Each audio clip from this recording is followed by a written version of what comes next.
Dans cette vidéo, on va voir en détail la fonctionnalité RTH pour la Vata 2. Ça peut être intéressant de savoir comment ça fonctionne, dans quel cas ça se déclenche et surtout comment bien le paramétrer.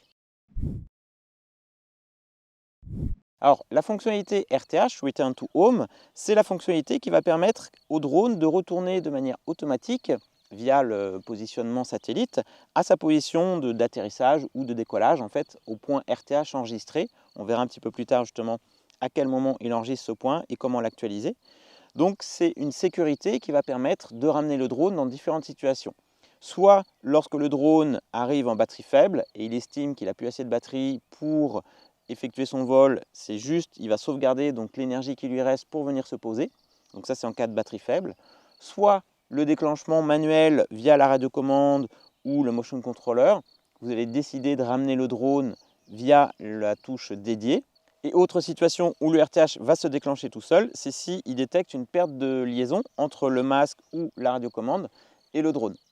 À ce moment-là, il va revenir tout seul se poser au point de départ. Alors la fonction RTH, elle sera disponible uniquement si votre drone a une position GPS et une bonne couverture satellite et que les capteurs du dessous fonctionnent. Si lors de la procédure RTH, le drone entre dans une zone réglementée type NFZ, l'appareil restera en vol stationnaire et n'entrera pas dans la zone. Alors ce point de RTH, c'est très important donc de bien le mémoriser avant de partir en vol. Si le drone décolle sans avoir mémorisé ce point de RTH, eh bien si vous activez la fonctionnalité, il ne saura pas où aller et donc vous risquez de perdre le drone. Donc c'est bien important avant chaque vol de bien allumer le drone, de le laisser capter suffisamment de satellites pour qu'il verrouille sa position GPS et qu'il mémorise la position donc du RTH, le retour à la maison. Alors, il peut y avoir plusieurs moments où le drone va mémoriser son point de RTH. Soit quand vous allumez le drone, il va mettre un petit peu de temps à capter tous les satellites et lorsqu'il a verrouillé sa position GPS, à ce moment-là, il va actualiser sa position, il va mémoriser donc ce point de RTH. Donc c'est au moment où vous allumez le drone. Mais si vous le déplacez, lorsqu'il va décoller, en principe, s'il a suffisamment de satellites, il va également actualiser sa position, donc son point de RTH. Idéalement, c'est pour ça que je conseille quand même d'allumer le drone à l'endroit où on va décoller, plutôt que de l'allumer par exemple, soit parce que vous avez chaud, vous mettez à l'ombre par exemple dans votre voiture. S'il mémorise le point RTH donc dans votre voiture et si vous sortez tout de suite le drone, si vous le faites décoller, peut-être il n'aura pas le temps d'actualiser sa position et donc ce sera le moment où vous avez allumé le drone, ce sera ce point-là qui sera enregistré. Alors ce point de RTH, on peut également l'actualiser via les goggles. On va dans le menu paramètres, sécurité, actualiser le point de départ. Donc là, on a bien la confirmation, le point de départ a été mis à jour. Ça, c'est dans le cas où le drone est au sol, mais on peut faire la même chose lorsque le drone est en l'air. Donc je vais décoller. Hop, on va aller un petit peu plus loin. Si je veux actualiser le point de départ à cet endroit-là, je réappuie donc dans le menu actualiser le point de départ et il va mettre à jour mon point de départ.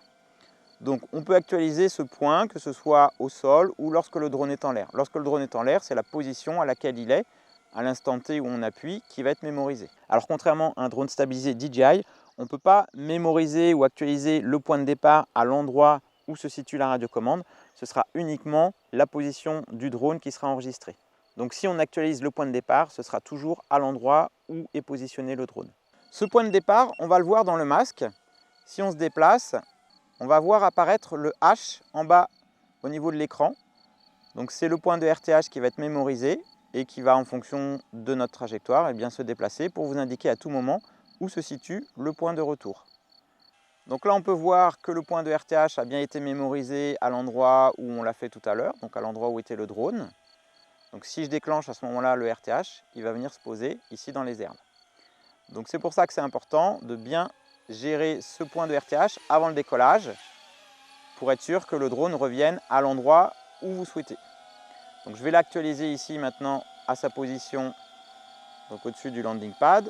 Donc je vais dans les paramètres, sécurité, actualiser le point de départ. Mon point de départ a été actualisé.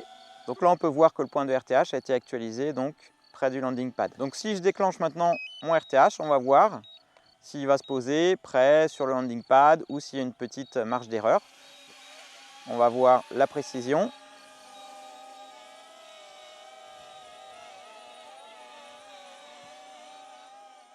Donc voilà, on peut voir qu'à quelques centimètres près, c'est quand même assez précis par rapport à la position qu'on avait enregistrée, donc verticale du landing pad.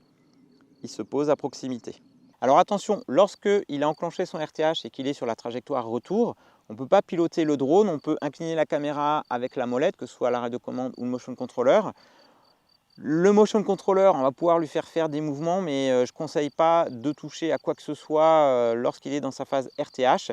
Notamment avec la radiocommande, si on bouge le manche des gaz, eh bien du coup, il va pouvoir perdre sa hauteur et il ne va pas pouvoir forcément revenir au terrain d'atterrissage. Donc lorsque vous avez activé le RTH, je déconseille de toucher aux manches, laissez-le faire jusqu'à ce qu'il se pose, ou alors à ce moment-là, vous appuyez sur le bouton pause, vous reprenez la main. Alors, au niveau de la hauteur, lorsque le RTH s'enclenche, on va avoir différentes situations en fonction du réglage de la hauteur qu'on aura réglée. Donc, si on met altitude RTH 30 mètres, il va avoir cette hauteur-là par rapport à son point qui est enregistré, donc 30 mètres de hauteur. Soit il est en dessous de cette hauteur lorsque vous activez le RTH, à ce moment-là, il va monter à 30 mètres, il va se déplacer, il va arriver vertical de la cible et il va descendre.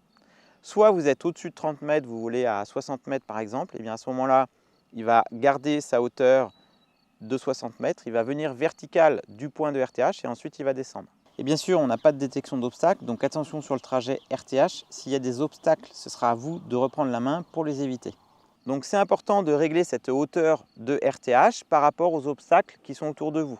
Ça ne sert à rien de le régler à 100 mètres puisque le drone il va monter, il va perdre de l'énergie, il va être dans le vent, il va lutter pour revenir et ensuite il va mettre du temps à redescendre. Donc personnellement, je le mets 5 ou 10 mètres au-dessus des plus hauts obstacles de ma zone de vol. Donc en général, je suis aux alentours de 30 mètres. Il y a très peu d'arbres quand même qui mesurent plus de 30 mètres. Alors sur RTH, il va fonctionner que ce soit en mode normal, sport ou manuel, avec la radiocommande ou alors avec le motion controller via donc les boutons dédiés, que ce soit sur la radiocommande ou sur le motion controller.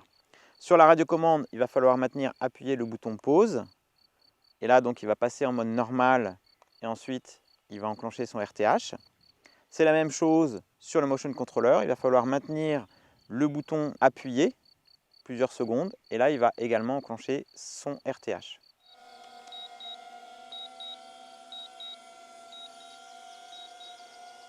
Bon, alors au niveau de la précision du RTH, c'est pas toujours précis au centimètre près.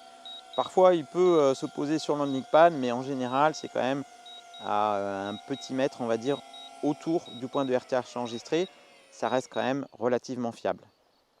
Si on souhaite interrompre la procédure pour reprendre la main sur le drone, il va falloir appuyer donc sur le bouton pause de la radiocommande ou sur le bouton pause du motion controller. Petite particularité pour le RTH, c'est qu'en fonction de la distance à laquelle le drone se situe par rapport à son point de RTH enregistré, le comportement ne va pas être le même. Si le drone est à moins de 5 mètres de son point RTH et si on active le RTH, il va se poser à l'endroit où il est.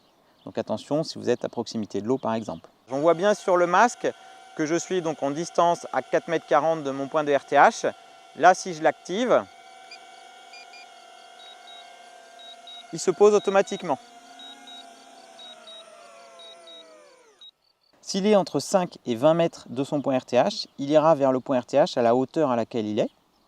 Et s'il est à plus de 20 mètres de distance horizontale de son point RTH, il enclenchera la procédure standard avec la hauteur spécifiée, donc dans les paramétrages de la hauteur RTH. Si vous êtes à moins de 20 mètres, on peut le voir d'ailleurs sur l'écran, si vous êtes à moins de 20 mètres, le H ne va pas s'afficher. Alors, autre cas de figure, en cas de batterie faible, on peut voir que le drone va systématiquement donc enclencher son RTH. Batterie faible, retourner au point de départ. Là, je ne touche à rien, c'est lui qui a enclenché le RTH, donc batterie faible, 17%. Et il va venir se poser donc de manière autonome, que ce soit avec le motion controller ou avec la radiocommande.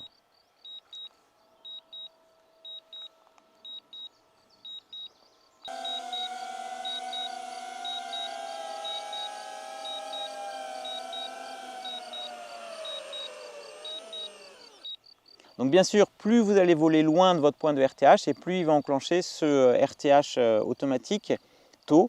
Donc là, on est aux alentours de 18-20% de batterie. Mais si le drone est plus éloigné, eh bien, ce sera un petit peu plus tôt, puisque lui, il va garder suffisamment de réserve pour venir se poser. En théorie, il va prendre en compte la distance par rapport à son point de RTH, ses vitesses de vol, mais on ne sait jamais si le vent forcit ou quoi, c'est toujours un petit peu délicat de le laisser rentrer tout seul, surtout si vous êtes loin. Donc quand moi je vois que ma batterie commence à diminuer, entre 20 et 25%, généralement je préfère me rapprocher de mon point de RTH pour garder une marge de sécurité. Même si on sait, lorsqu'il enclenche son RTH, on peut forcer la mise en vol, c'est-à-dire qu'on peut annuler le RTH, continuer de voler, mais on sait qu'il y a une part de risque parce que vraiment, quand il n'y aura plus de batterie, eh bien lui, il va se poser à l'endroit où il est. Alors attention, gros warning, parce que lorsque vous êtes en mode manuel, le RTH ne s'active pas en cas de batterie faible. Vous allez avoir le signal d'avertissement en bas à droite dans le masque qui vous dit qu'il ne vous reste plus trop de batterie, mais il ne va pas enclencher son RTH lorsque vous êtes en mode manuel avec la radiocommande. Donc le RTH en cas de batterie faible va fonctionner uniquement en mode normal, sport, radiocommande ou motion controller. Mais si vous êtes en mode manuel, ce sera à vous à ramener le drone. Si vous volez sans tenir compte de cet avertissement, eh bien lorsqu'il va arriver aux alentours de 7-8% de batterie, il va vous dire qu'il va falloir se poser impérativement. Donc là, je vous conseille de ramener le drone très vite parce que lui, dès qu'il va arriver à un stade, il va se poser directement là où il est. Mais rien ne vous empêche, si besoin, de déclencher le RTH avec le bouton pause de la radiocommande. Il suffit de maintenir appuyé le bouton plusieurs secondes et là, il va passer du mode manuel au mode normal et il va déclencher son RTH. Alors, il va y avoir un autre cas de figure où le RTH va se déclencher de manière automatique, c'est lorsqu'il va détecter qu'il y a une perte de liaison entre la radiocommande, les lunettes et le drone. À ce moment-là, il va estimer qu'il n'y a plus donc de signal et il va venir se poser au point RTH qu'il a enregistré. Donc lui, le drone, il peut voler de manière autonome, il a sa position satellite qui est interne au drone, donc à ce moment-là, il va venir se poser tout seul. Donc on peut anticiper ça en évitant de se mettre dans cette situation. On a une indication au niveau de la force du signal entre la radiocommande et le drone, donc qui s'affiche en bas à droite. On a également une bande orange ou rouge en fonction donc de la perte de signal. Donc dès que vous voyez que ça commence à devenir orange, personnellement, moi je prends un petit peu de hauteur et je commence à me rapprocher, ou c'est peut-être que vous êtes derrière un obstacle. Donc quand on voit que le signal commence à faiblir, on peut s'attendre à une perte de connexion. Si on a une perte de connexion, à ce moment-là, le drone, lui, il va enclencher automatiquement son point de RTH.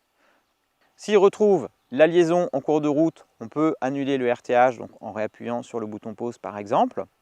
Donc on va simuler une perte de connexion, donc je vais arrêter la radio et donc là le drone est à plus de 20 mètres. Normalement, il devrait enclencher automatiquement son retour à la maison. Donc j'éteins la radio. On va voir dans le masque ce que ça donne. RTH fail-safe, donc le drone revient.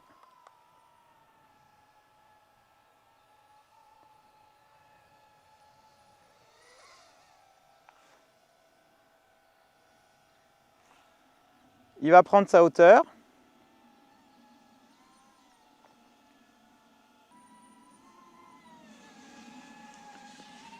Donc là, il est vertical et il va enclencher donc son RTH pour se poser là où il a décollé.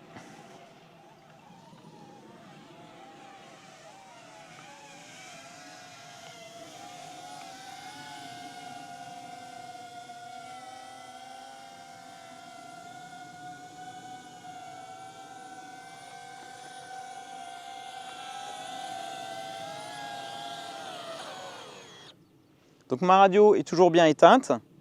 Il a enclenché la procédure tout seul et il est revenu se poser tout seul. Alors, on va avoir une petite particularité dans ce mode-là, c'est-à-dire en cas de perte de liaison. Je ne sais pas si vous avez remarqué, lorsque j'ai arrêté la radiocommande, le drone a refait sa trajectoire à l'inverse. Donc je crois que c'est l'équivalent de 5 secondes des derniers instants du vol, qui va refaire en marche arrière pour ensuite déclencher son RTH et faire sa prise de hauteur. Pourquoi il réagit comme ça? C'est pour éviter justement, si vous êtes dans un passage étroit où la plupart du temps le signal est moins bon, par exemple si vous passez dans un trou, sous un arbre, dans une cavité, eh bien lui, il ne va pas enclencher son RTH tout de suite en cas de perte de liaison. Donc ça, c'est une sécurité supplémentaire.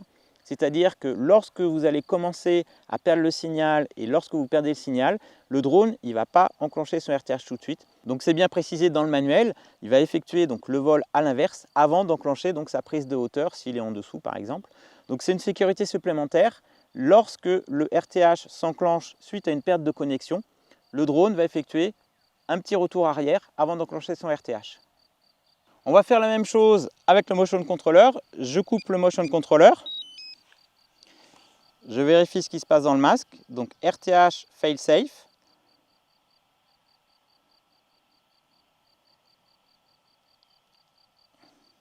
là, ça n'a pas marché. Bon, je vais essayer de le retrouver.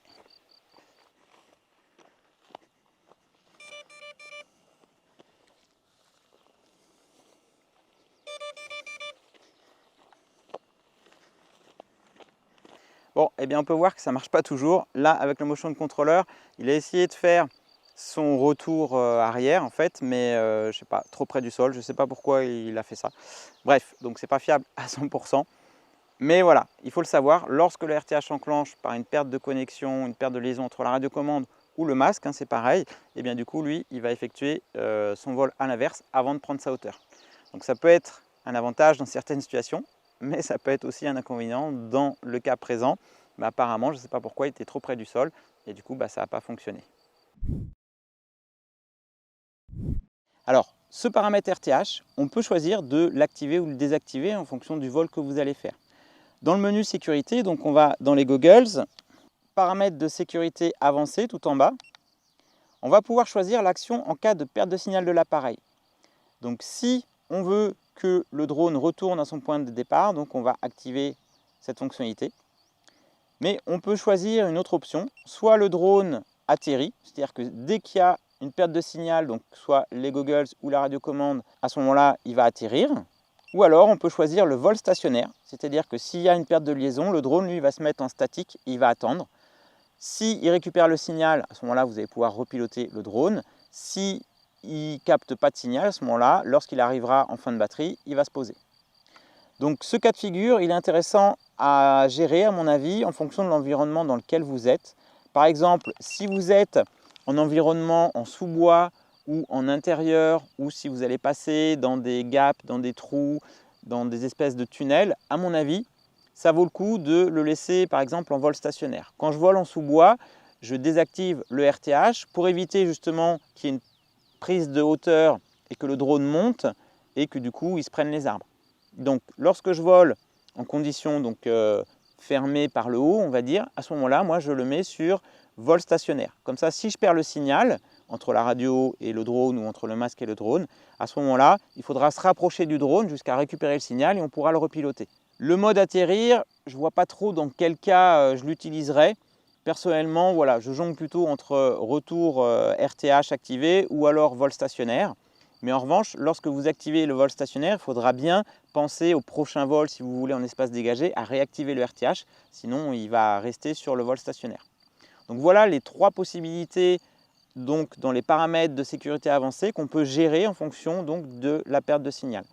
Attention, ça ne va pas agir sur la batterie faible. Par exemple, si vous avez réglé sur vol stationnaire en cas de perte de liaison, si la batterie vient à s'épuiser, eh bien, il va quand même effectuer son RTH. C'est uniquement en cas de perte de liaison. Alors, ce qu'on peut retenir en conclusion, c'est que d'abord, il faut un point RTH précis. Donc, il faut suffisamment de satellites, une bonne captation GPS pour qu'il mémorise son point. On peut l'actualiser en fonction de l'endroit où on décolle, en fonction donc des besoins ou alors en vol. On peut le déclencher de manière volontaire via la radiocommande ou le motion controller. Il peut se déclencher de lui-même en cas de batterie faible si vous êtes en mode normal ou sport. Attention, si vous êtes en mode manuel avec la radiocommande, ce sera à vous à ramener le drone. Le RTH en cas de batterie faible ne va pas s'enclencher automatiquement lorsqu'on est en mode manuel avec la radiocommande. Si on a une perte de liaison entre le masque, la radiocommande et le drone, à ce moment-là, il va revenir tout seul en fonction de ce que vous avez paramétré. Donc il faut bien choisir en fonction de l'environnement dans lequel vous êtes, retour RTH, vol stationnaire ou atterrir. Lorsqu'il va enclencher son RTH suite à une perte de connexion, il va faire un retour sur le chemin inverse avant de prendre sa hauteur. Je vous mets le lien d'une vidéo où un pilote a eu le cas, il a perdu le retour vidéo et heureusement en rejoignant la scène ultérieurement, il s'est aperçu que le drone a reculé. Si vous avez des questions sur le RTH et la VATA 2, n'hésitez pas à les poser en commentaire et d'ici là, je vous dis à très bientôt pour de prochaines vidéos. Ciao!